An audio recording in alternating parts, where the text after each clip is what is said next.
Katambay, nandito po tayo muli sa Tambayang Makabayan ni Kamanong. Pag-usapan po natin na ulit ang ating gobyerno.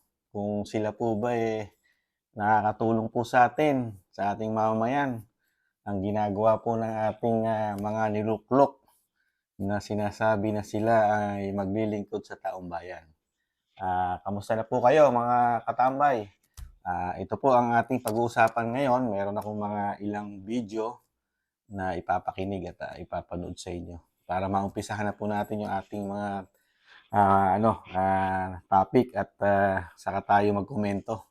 Katambay, pwede rin po kayo magkomento sa pamamagitan ng i-text nyo po kung ano po yung mga pwede nyo rin pong komento sa ating pamahalaan at kung pwede natin sagutin dito sa channel na ito. Ito po, pakinggan na po natin na katambay. Ito po yung unang news na kanilang na ating in-upload. Baka ano tayo, kaya pakinggan na lang natin. Ito po, mahirap ng pag in-upload ko po kasi baka alam nyo na. Ito po, pakinggan natin ang unang ating pag-usapan. Ito sa GMA 7 po ito. Naging matagumpay ang laban ng gobyerno kontra local terrorism ayon kay Pangulong Bongbong Marcos. Naging matagumpay itong ating kampanya kontra sa internal terrorism. Maaari na nating mai-report na wala nang active NPA guerrilla front as of December of 2023. Kaya patuloy natin ipaglalaban ito. Ayon sa Pangulo, halos 1,004 miyembro ng New People's Army ang nabuwag ng gobyerno noong nakaraang taon. Mahigit 1,700 armas naman ang nakuha mula sa grupo kabilang mga nasamsam at isinuko sa mga otoridad. Mga kapuso, patuloy na tumutok sa mga balita. Ayan po, ang unang topic natin, mga katambay. Ang Pangulo nag-report sa ating mga kababayan na wala na raw terrorist guerrilla o rebel na lumalaban sa ating gobyerno. Ang tanong, totoo po ba yun, kabayan? Yung mga kababayan natin sa Mindanao, kayo po makakasagot doon kung totoo yung sinasabi ng ating presidente. Kayo po sa taga Bicol, yung mga nasa Bicol po, yung mga nasa Lucena, sa Cebu, o sa mga Cordillera, yung mga kabundukan natin, yung mga probinsya na lalo nga sa Mindanao. Napakarami po dyan. Kayo po makapagsasabi, mga kababayan, kung yung report ng Pangulo, talagang wala ngang mga NPA na nasa bundok. Totoo po kaya yon mga katambay? Ang sinasabi ng Pangulo sa atin, napakabilis po yata ang naging resulta doon sa panunungkulan ng Presidente Marcos natin. Isang taon pa lang mahigit mga katambay. Mukhang nalutas niya na ayon sa kanyang report. Mukhang nalutas niya na ang problema natin sa NPA. Pero hindi pa niya nalulutas sa mga katambay yung problema ng mga NPA daw, puno, na nasa Congress. Di po ba? Marami nagsasabi na ang mga NPA meron din sa panatiko ng mga NPA, lalo nga panahon ni Joma, pinagpahinga na. Hindi natin alam kung sino na naging kapalit nung ipagpahingahin si Joma, kung sino na ngayon ang leader nila. Pero meron nga raw po, di umano, sa Congress na panatiko nila na tinatawag, lalo nga yung sinasabi nila na yung Makabayan Block, sumusuporta nga sa grupong yan. Ayun po, kayo po makapagsasabi mga kababayan, yung mga nasa probinsya, lalo sa Mindanao, mga kabikulan na yan, talagang nandyan pa yung ating mga sundalo na tumutugis nga sa mga rebelde na yan. More than 50 years, di po ba? Kung totoo yung sinasabi ng Pangulo, palakpakan natin kung totoo. Napakagaling ng kanyang pamamahala, di po ba? O yun po, kayo na po makapagsasabi, katambay, kung totoo ang sinasabi ng ating Pangulo. Ito pa po yung isang topic natin ngayon. Kukunin pa rin natin sa news. Essentially, you Ito have po. the national. Nanumpa na bilang bagong Finance Secretary si House Deputy Speaker Ralph Recto. Iwala naman si Pangulong Ferdinand R. Marcos Jr. na malaki ang maitutulong ng bagong kalihim sa patuloy na pag-unlad ng bansa. Yan ang ulat ni Alan Francisco. Iniharap ni Pangulong Ferdinand R. Marcos Jr. sa media kahapon ang kanyang bagong Finance Secretary na si House Deputy Speaker Ralph Recto. Kasama ni Recto sa kanyang panunumpa ang may bahay na si dating Congresswoman Vilma Santos. Ayon kay Pangulong Marcos, napili niya ang Deputy Speaker dahil sa katangi-tangi nitong karir sa serbisyo publiko. Magiging major player aniya ang bagong kalihim sa panatili sa daan tungo sa pag-unlad ng bansa. Direktiba niya kay Secretary Recto, tutukan ang kampanya ng pamahalaan laban sa smuggling at tax evasion. Starting with the habitual ones who have raised tax evasion not just into an art, but into a business. Essentially, you have the National Development Plan to follow, and the chief architect of that is the president. You have the macro fiscal framework, and there is a plan, there is a roadmap that essentially we will continue.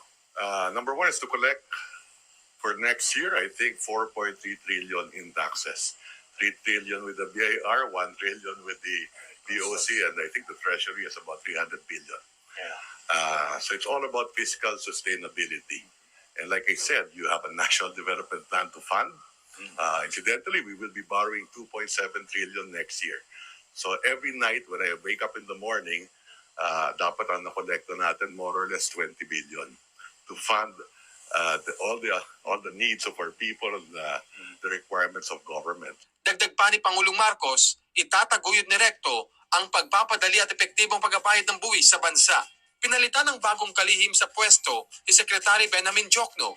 Nagpapasalamat si President Marcos kay Diokno sa kanyang naging serbisyo sa Department of Finance at sa pagtitimon sa ekonomiya ng bansa sa tamang direksyon mula sa pagkakalugmok sa pandemya. Ay, nako, kababayan. Ayan po. May bago na naman plano ang pamahalaan natin ngayon. Sa taxes naman po, mga katambay. Ay, nako. Hindi pa nga tayo nakakabango sa presyong nagmamahalan. Di po ba? Nagtataasan lahat. Ngayon, pinupus na naman sa atin itong sinasabi ng ating Pangulo na kailangan ng malaking pondo ang gobyerno. Abay, kanino po kukunin yan? Hindi naman po lahat kukunin niya sa custom. Di ba? Yung sa manggagaling sa BIR, gagaling sa atin yon, di po ba? Lalo yung nasa middle class, di po ba? Yung mga kababayan natin, mga kapos sa pamumuhay, yung mga mahihirap nating mga kababayan, di mo natin makukuhanan ng taxes yan di po ba? Tayo po ang mabibigatan dyan. Tayo po nagtatax. Ngayon, ang lalaki ng numero, di po ba? Trillion, billion. Pag hindi pa sasapat, mga katambay, mangungutang pa si Juan de la Cruz para lang doon sa pangangailangan nilang pondo. Kaya lang, ang tanong ko lang, bilang isang mamamayang Pilipino, nagtatanong lang po, sa pananaw ko naman, nakikita po ba natin kung yung pera na kailangan nila, halimbawa, last year po, may pondong napakalaki. Tapos, next year, proposal na naman sila ng malaking budget. Nakikita ba ng mga Pilipino, tayong mga Pilipino, yung mga perang ganyang, napakalalaking pera, nakikita po ba natin, nararamdaman po ba natin na nakakatulong sa ating mamamayan? Lahat ng inilalabas na pondo, nakaban ng yaman, na may contribute tayong mga Pilipino, lalo yung mga nagbabayad ng tax. Di po ba? Saan po kukunin yan? Napakalaki na po ng tax natin. May mga VAT na tayo, kung ano pang mga taxes. Para lang mag-increase, lalo sa laki ng pangailangan nila, ng ating gobyerno ngayon, may posibilidad na magtaas na naman po ng buwis ng pamahalaan ngayon, di po ba? Saan po kukuha ng malaking pondo kung hindi sa taxpayer din po, di po ba? Kasama tayo dun sa mga sinasabi na kailangan nila ng ganong budget kalaki. Kasama tayong mga ordinaryong Pilipino ron na magtatax po, di po ba? Kaya mga kababayan, siguro, ako hindi masaya. Baka kayo, masaya kayo sa mga plano ng gobyerno kasi sila, nakikita naman natin na parang ako bilang Pilipino, nakikita ko na masyadong spoiled ang ating mga politiko. Spoiled po sila. Una-una, pagka may budget sila, ang lalaki ng napupunta na budget sa kanila Di po ba? Yung mga expenses nila, personal, na nakalaan lang, lalo sabi-sabi, nung nakaraan ng Congress, mayroong mga extraordinary fund na billion-billion, ganun din po ang Senate. Di po ba? May mga extraordinary, di po ba? Halos lahat ng nakaupo sa gobyerno parang masyadong spoiled sa pondo ng kaban ng yaman, di po ba? Nagtatanong lang po, kayo po, pwede rin po kayo magtanong bilang Pilipino, karapatan po natin yung kabayan, di po ba? Yun lang po. Yun po, yun po yung masasabi ko dito sa sa topic po natin about sa taxes. Na pagtatawanan mo na lang mga kabayan, ang lalaki ng ginagastos ng ating gobyerno, pero wala tayong nakikita improvement, di po ba? Ang lakas nilang gumastos. Ito pa po isa. Ito po yung panghuli. Pakinggan po natin. Tingnan nyo rin po kung ano po masasabi nyo, mga katambay. Dito sa Inilala ni Pangulong Ferdinand R. Marcos Jr. ang malaking ambag ng Department of Social Welfare and Development sa pagpapababa ng mga insidente ng kahirapan sa bansa. Yan ang ulat ni Kenneth Pasyente. Hindi titigil ang pamahalaan sa pagtugon sa mga pangangailangan ng mahihirap na Pilipino. Yan ang binigyang diin ni Pangulong Ferdinand R. Marcos Jr. sa pagdalo nito sa ika-73 taong anibersaryo ng Department of Social Welfare and Development. Giit ng Pangulo na sa ilalim ng kasalukuyang administrasyon, mas palalawakin pa ng ahensya ang pagtulong na sa ngayon ay hindi na lamang limitado tuwing may sakuna. What DSWD offers goes beyond just easing the pain of victims of misfortune. It ends at the roots of the vulnerability of those most in need of our society. Kagaya ng aking nabanggit, ang pagkayong taong bayan ay sinasabi, andito ang DSWD. Ang kanilang akala ay yan lamang, ang ginagawa lamang ay yung disaster response. Dahil siyempre, pagka kayong nauuna, kayong nakikita doon sa disaster response. Kaya napakahalaga itong report na ibinigay sa atin ni Secretary Rex na ipalaman natin sa tao na may mga iba't ibang programa na sinasakop na ang edukasyon, sinasakop na ang feeding program at lahat ng mga iba't ibang mga programa na ginagawa ng DSWD. Because more than palliatives, the country's poor and deprived deserve permanent relief from conditions that chain them to misery. It is not enough that we come in when their time of need, when they have suffered a disaster. Ipinunto rin ng Pangulo na hindi dapat pabayaan ang mga mahihirap nating kababayan. Pero hindi naman anya nangangahulugan ito na sinasanay sila na umasa na lamang sa gobyerno. Sa halip ay tutulungan din ang mga ito na makahanap ng trabaho. Ngayong taon, dinagdagan pang muli ng Kongreso ang akap ng 27 bilyong piso upang lalong makinabang ang mga manggagawang maliliit na ang kinikita at higit na apektado ng mataas na presyo ng bilihin. Sumatotal, malaking bahagi ng populasyon ng mga nangangailangan sa ating bansa ay nadadaupan ng tulong ng DSWD. Help which helps them tide over, to help them get back on their feet and not consigning them to a life of dependency. Because aid that emancipates a human being is the kind of dignified giving that government should practice and that this government is practicing. Ipinagmalaki rin ng Pangulo ang National Food Stamp. Pinutol ko na mga katambay. Napakarami pinagmamalaki ng ating Pangulo. Di po ba? Nakita niyo naman po, nakapokus ang pamahalaan natin sa mga mahihirap. Di po ba? Ang lalaki ng budget na binanggit ng Pangulo. Bilyon ang idinagdag nila sa pondo sa mga mahihirap. Di po ba? Ang tanong, yung mga mahihirap po ba katambay?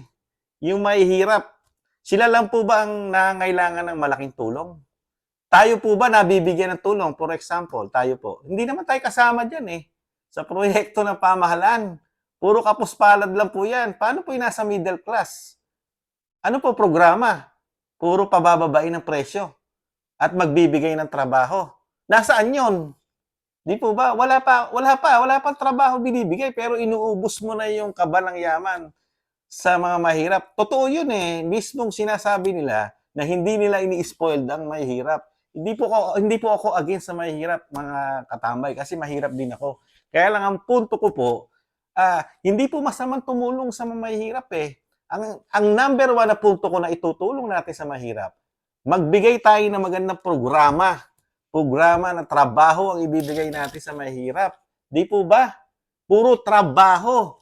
Magprograma po tayo, mag-isip po tayo, mga congressman, mga senador, kung paano tayo dadami ang trabaho sa ating Pilipinas. Sa atin sa Pilipinas. Ang lalaki po ng ginagastos po natin taon-taon. Lalo po sa ganyan po na sinasabing kapuspalad, walang trabaho, bibigyan ng trabaho. Nasaan na po yun? Yun po ang nakikita kong maganda solusyon dyan. Hindi puro bibigyan natin ng bibigyan lahat ng mahihirap. Tama yun eh. Hindi po talaga sila magpupus na magtrabaho, di po ba? Dahil lagi tayo nagbibigay eh, di po ba? Di parang mamimihasa nga po sila, di po ba, na magtrabaho dahil nagbibigay naman ang gobyerno. Di po ba dapat ang bigay natin trabaho? Mag-produce tayo ng maraming trabaho, di po ba? Nagtatanong lang po si Juan de la Cruz, Mr. President. Saka napakagaling po ng DSWD natin, Mr. President. Talagang malaking tulong pala sa buong Pilipinas. Parang yung DSWD na lang ang pinakamagaling na department po sa inyo Pati po yung department ng Vice President mukhang kinukuha na rin ng DSWD Di po ba? Meron pang mga programang pakain di ba? Feeding sa mga eskwelahan. Talagang pati po yata sa department may pamumuliti ka na, Mr. President. Ano po nangyari? Nagtatanong lang, may unit team po ba kayo? May unit team pa po ba, Mr. President? Kaya yan po ang topic natin, mga kababayan, yung tatlong tong yan. Ngayon, pwede po kayong mag-react. Ako po, nagtatanong lang. Lahat po ang nireport sa atin ng Pangulo, magkolekta ng maraming pondo. Tapos, ibubuhos naman ngayon yung malaking pondo sa pangangailangan na mahihirap. Di po ba? Walang balik po yun Pag binigay natin ang binigay, lahat ng pangangailangan, dahil nga maraming mahirap na Pilipino, wala po tayong balik doon. Hindi po katulad na ipuproduce natin trabaho, may balik sa gobyerno yon, di po ba? At natuturuan natin sila na magtrabaho, kumilos, di po ba? Hindi nakaasa sa gobyerno, di po. Trabaho ang ibigay natin sa ating mga kababayan. At yan po naman ang ginawa ng inyong pong ama.